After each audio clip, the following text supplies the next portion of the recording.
KKMD 302화 미 해군의 충격적 항모 실험, 4주간의 맹공격을 버텨낸 USS 아메리카, CVX를 중형 항모로 만든다면? 미 해군의 키티 호크급 정규 항모는 총 4척이 만들어졌습니다. 1960년대에 취역한 키티 호크급 항모들은 원자력으로 추진되는 니미츠급 항모 직전에 등장한 재래식 항모로서 길이 약 330m, 폭 80m 정도의 85,000톤 정도의 만재 배수량을 지니고 있었습니다. 대한민국의 CVX 설계안 중 중형 항모로 제한되었던 것이 7만 톤 이상의 크기였기 때문에 대략적으로 봤을 때 이와 가장 유사한 크기의 미 해군 정규 항모로 생각할 수 있습니다. 현재 키티호크급 항모들은 모두 퇴역한 상태입니다. 1번함 키티호크와 2번함 컨스텔레이션은 모두 고철로 폐기 처분되었고, 4번함 존 F 케네디는 박물관으로 개장하기 위해 기금을 조성하고 있는 중이죠. 그리고 3번함 USS 아메리카가 바로 오늘 이야기의 주인공입니다. 어떤 내용인지 일단 기사 내용을 함께 살펴보겠습니다. 기사 원문은 노란색 글자로, 그 중에서도 중요하다고 생각되는 부분은 빨간 테두리로 표시를 해놓았습니다. 제 개인 의견은 하얀색 글자로 표시되고 있고요. 참고하시기 바랍니다. 중국 해군 제도기자 군사 전문가인 루 위안 해군 소장은 한 무역 박람회에 참가한 청중들에게 중국 정부가 미 해군 소속 항공모함 2척을 침몰시키고 수천 명의 미국 수병들을 수장하여 물고기 밥으로 던져준다면 미국과의 영토 분쟁을 보다 수월하게 해결할 수 있을 것이라고 말한 적이 있다. 루 위안 해군 소장의 위협은 결코 허세가 아니다. 중국 인민해방군은 미국의 거대 항모를 겨냥하여 특별하게 확보한 일련의 무기 시스템들을 실전 배치해왔다. 하지만 중국의 이러한 호언장담이 무색하게도 2005년 실시된 미 해군 실험에서 설령 만에 하나 항모 호위 전단의 방어벽을 뚫고 항공모함을 타격하는 데 성공하더라도 이 거대한 강철 괴수를 침몰시키기는 몹시 어렵다는 사실이 증명되었다. 중국 해군의 루 위안 소장은 2018년 12월 20일 군사 산업 목록 정상회의에서 미국에 대한 도발적인 발언을 했다고 언론들은 전했다. 중국 인민해방군 군사과학 아카데미 소속 군사이론가이자 사회평론가 그리고 반미 작가로 활약하고 있는 루 위안 소장은 미국이 가장 두려워하는 것은 바로 사상자를 내는 것이라고 단언했다. 루 위안 소장은 단 한 척의 항공모함만 침몰시킨다고 해도 미국인 5,000명이 사망할 수 있다는 점을 지적했다. 2척의 항모를 침몰시킨다면 희생자들의 수는 2배로 늘어나게 된다. 그는 미국이 얼마나 겁에 질리게 될 것인지 우리는 알 수 있게 될 것이라고 자랑스럽게 떠들어댔다. 하지만 군사력과 경제 분야를 이끌고 있는 세계 양대 초강대국 사이에 전면전이 발발할 가능성은 일단 제쳐두고서라도 항공모함을 침몰시키는 것 자체가 말처럼 쉽지 않다. 항공모함을 바닷속으로 가라앉히려는 시도가 얼마나 어려운 일이었는지는 역사가 여실히 증명해주고 있다. 미 해군의 호위용 소형 함모였던 USS 카드는 1964년 베트남 전쟁 당시 항공기 및 화물 수송함으로 사용되기 위해 미 해상수송사령부에 소속되어 사이공에 잠시 정박해 있었던 적이 있었는데, 이때 베트콩의 잠수공작원에 의한 파괴활동 때문에 선체에 큰 피해를 입고 가라앉았다가 수리되어 다시 복귀한 적이 있었다. 그러나 미 해군이 전투 중에 항공모함을 잃었던 것은 2차 세계대전이 마지막이었다. 12척의 미국 항모가 전쟁 중에 침몰했는데 주로 적기에 의한 집중적인 공습을 받은 이후였다. 마지막으로 침몰했던 미 항모 USS 비스마르크 C는 1945년 2월 일본 전투기들의 카미카제식 자살 공격에 희생되었다. 여기서 잠깐 2차 세계대전 당시 활약했던 항모들의 재원을 살펴보면 전설의 항모 요크타운급 2번함 엔터프라이즈가 길이 약 250m, 폭 33m, 그리고 만재 배수량 26,000톤 정도였습니다. 그 뒤를 이어 등장한 에식스급 항모들이 길이 260m, 만재 배수량 36,000톤 정도였습니다. 2차 세계대전 당시 미 항모들은 오늘날로 따지면 경항모 수준의 크기였던 것이죠. 그 후 수십 년 동안 미국의 초대형 슈퍼항모들은 충돌과 화재를 포함한 심각한 사고들로 고생을 하기는 했지만 침몰한 것은 단 한 척도 없었다. 대부분이 강철로 만들어져 있고 부력 또한 가지고 있는 수백 미터 길이의 전투함을 가라앉힌다는 것은 그만큼 어려운 일이라는 뜻이다. 미 해군은 이 사실을 몸소 체험한 경험으로 알고 있다. 2005년 미 해군은 정규 항모가 수면 밑으로 가라앉기 전에 얼마나 많은 충격을 견딜 수 있는지를 알아보기 위해 퇴역한 만재 배수량 85,000톤급 항모 USS 아메리카를 실험 대상으로 삼았다. 군사 전문지 디 워존의 타일러 로그웨이는 2018년 기사에서 USS 아메리카는 공중공격과 수중공격에 동시에 노출되었으며 지속적인 폭발에 시달렸다고 설명했다. 그의 설명은 이어졌다. 이렇게 거의 4주라는 시간 동안 USS 아메리카는 폭격과 어뢰 공격을 견뎌냈고 그 이후에야 비로소 이 항모는 침몰하기 시작했다. 2005년 5월 14일 USS 아메리카의 꼬리 부분이 수면 아래로 사라지면서 깊은 해저를 향한 마지막 항해를 시작했다. USS 아메리카는 4주간의 가혹한 학대를 견뎌냈고 폭파 특공대가 고의적으로 최후의 폭발을 감행한 이후에야 비로소 굴복하고 바다에 가라앉기 시작했다.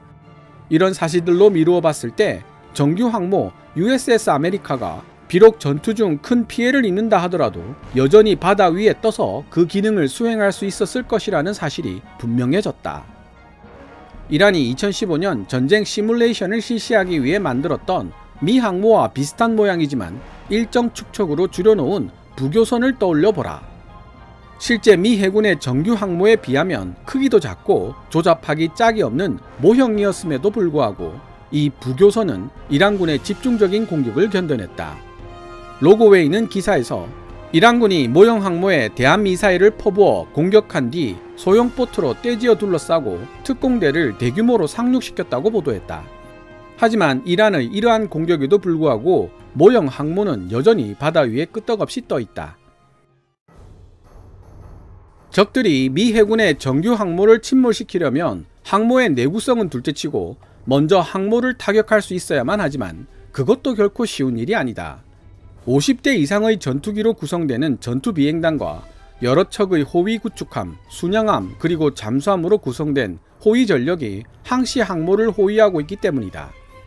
각종 방어용 무기체계들로 이루어진 보이지 않는 방어막이 수백 킬로미터 떨어진 곳에서부터 항모를 둘러싸고 있다. 이러한 호위 전력이 있음에도 불구하고 중국 혹은 제3의 국가가 잠수함, 순항미사일 그리고 탄도미사일 등으로 미 해군의 항모들을 타격하려 들 수도 있다.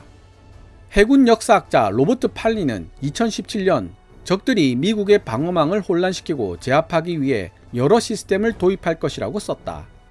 그들은 미 항모 전투단을 주요 작전 전구 Theaters of Operation에서 최대한 멀리 떨어뜨려 놓기 위해 공격 위협에 의존할 것이다. 즉 중국이 둥펑 21과 같은 탄도미사일로 미국의 항모를 언제든지 격침시킬 수 있다고 위협하고 있는 것처럼 비대칭 전력으로 미 항모 전투단의 접근을 최대한 저지시키겠다는 전략을 뜻합니다. 그러나 적이 항모를 침몰시킬 수 있는 미사일이나 어뢰를 가지고 있다는 논평은 항모가 가진 취약성에 대한 이야기를 시작하는 주제가 될 뿐이라고 로버트 팔리는 말했다. 항공모함을 타격하기 위한 공격작전은 무엇이 되었든 간에 엄청난 비용이 들어갈 수밖에 없고 성공 확률도 극히 낮을 수밖에 없기 때문이죠. 항모를 공격하는 주체들은 항모를 호위하는 함대들로부터 시작되는 위압적인 반격에 직면할 수 있다. 그는 돈 문제를 떠나서 미 해군의 항모 타격 전단을 대상으로 자신들이 가진 순양함, 구축함, 잠수함 등을 동원하여 공개적인 공격 행위를 감행하는 것은 거의 자살임무라 해도 무방할 것입니다. 라고 말했다.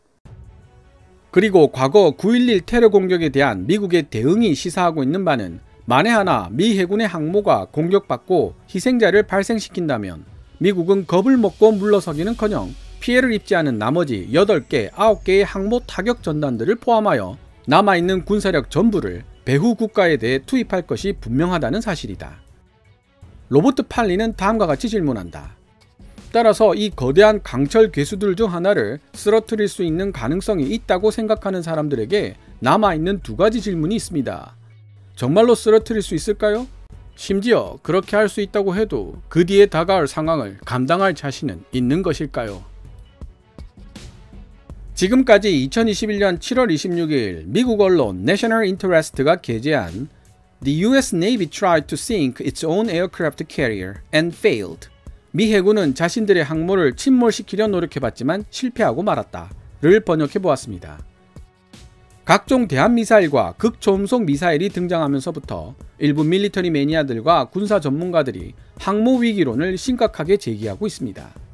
대한민국의 CVX에 대해 부정적인 의견을 피력하는 쪽에서 내세우는 근거 중에 하나도 바로 극초음속 대한미사일 시대에서 항모는 그야말로 앉아있는 오리처럼 사격 연습의 대상이 될 뿐이라는 것이죠.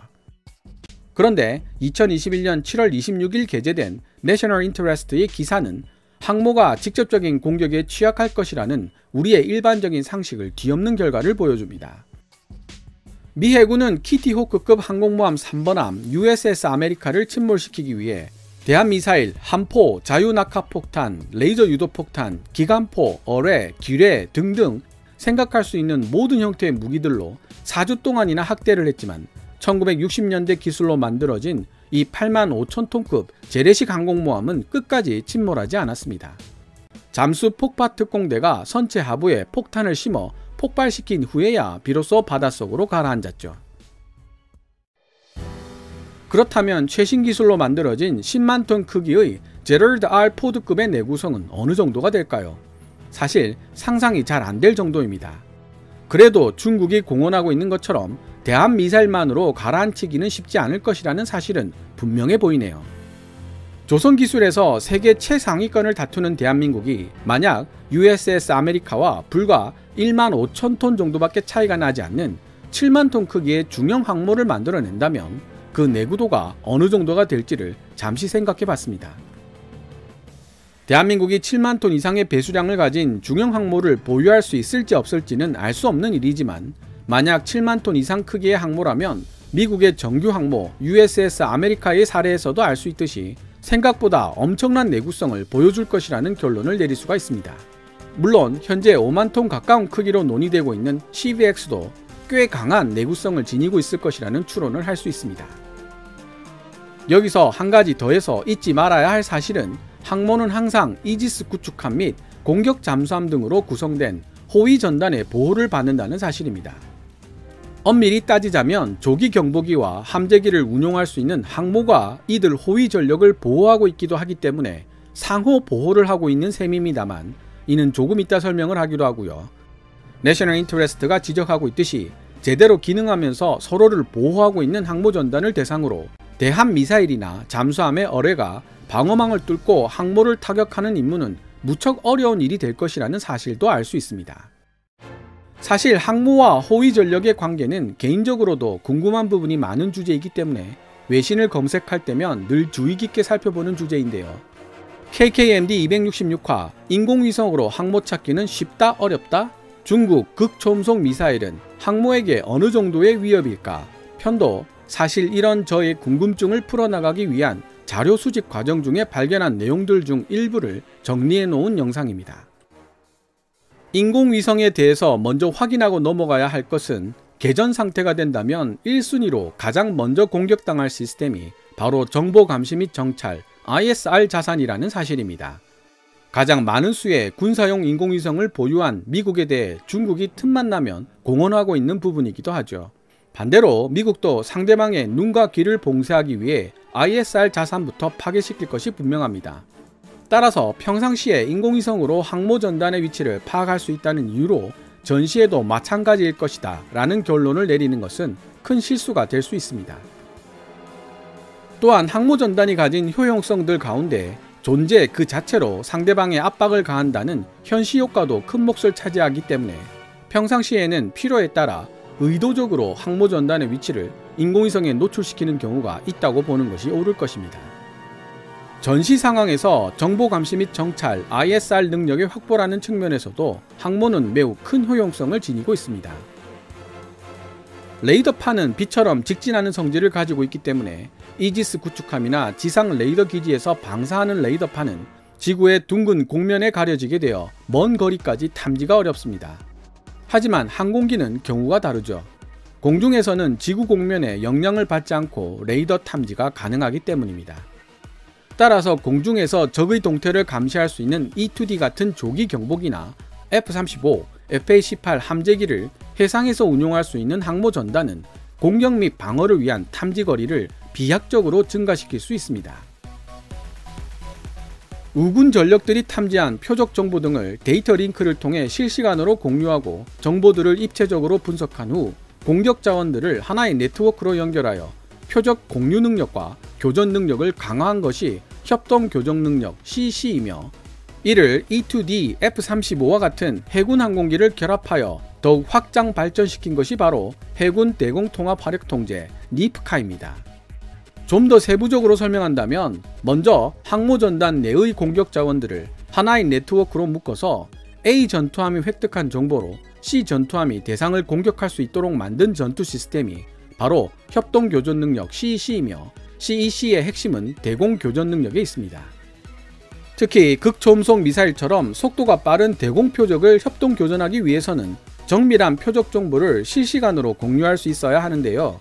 사격 통제 가능 수준의 표적 정보를 실시간으로 공유하여 통합 방공 상황도를 구성하고 공유할 수 있는 능력은 효과적인 전장 인식과 교전을 위한 필수 조건입니다. 이런 협동 교전 능력 CEC에 공중 조기 경보기와 F-35와 같은 5세대 전투기 등이 획득한 정보를 결합하여 교전 범위를 비약적으로 확장한 시스템이 해군 대공통합 화력 통제 니프카라는 것이죠. 해군 대공통합 화력 통제는 방어뿐만 아니라 공격에도 활용할 수 있습니다. 니프카는 인공위성의 도움 없이 항모전단이 독자적으로 구성하는 모델이기 때문에 인공위성이 무력화된다는 사실을 전제로 해야 하는 전시 상황에서 그야말로 가공할 위력을 발휘할 수 있습니다. 그리고 니프카가 실현되면 극초음속 미사일 같은 대함 무기 체계에도 훨씬 효율적으로 대처할 수 있게 됩니다. 훨씬 더 먼 거리에서 보다 더 정확하게 대함 미사일의 위치를 파악할 수 있기 때문이죠. 재미있는 것은 항모 위기론에도 불구하고 미국은 정규 항모를 줄이기는커녕 F-35B를 함재기로 탑재하는 경항모 라이트 캐리어 숫자를 늘리고 있고, 중국 또한 6척의 정규 항모를 보유하려 애쓰고 있다는 점입니다. 둥펑 21 같은 대한미사일만 있으면 미국의 항모전단은 별것 아니라고 큰소리치고 있는 중국이 기존의 해안선 및 섬들로 구성되어 있던 반접근 지역 거부 A2AD 라인을 남중국해로 확장하는 수단으로 항모전단을 활용하려 하고 있습니다. 문제는 중국이 우리나라 백령도와 맞닿아 있는 해역에서도 같은 전략을 시도하지 않을 것이라는 보장이 없다는 것입니다. 실제로 대한민국 해군이 알려오는 내용에 따르면 매년 백령도에 등장하는 중국 선박의 숫자가 늘어나고 있으며 점점 더 백령도에 가깝게 접근하고 있다고 합니다.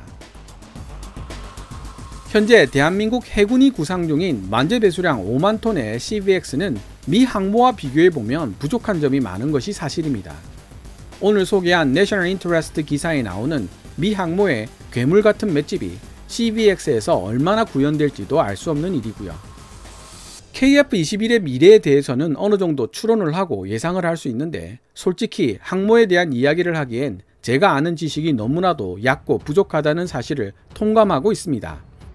하지만 한 가지 분명한 사실은 꾸준한 준비를 통해 미래 어느 날 제대로 된 항모전단을 보유할 수 있는 날이 온다면 대한민국은 서해와 남해에 존재하는 수백 수천 킬로미터의 방대한 공간을 한반도 방어를 위한 강력한 방어선으로 변화시킬 수 있을 것이라는 사실입니다.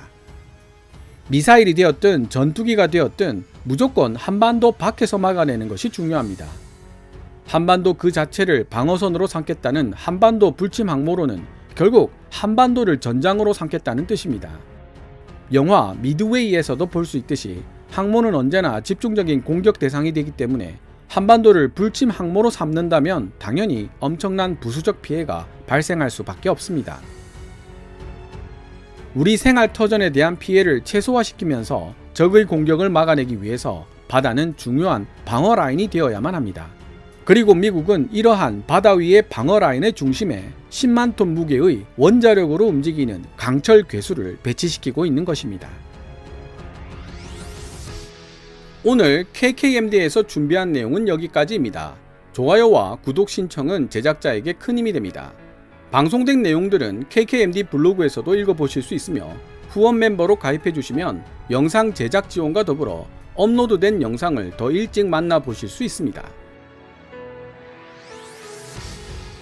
지금까지 시청해주셔서 감사합니다. 케빈즈 밀리터리 채널 KKMD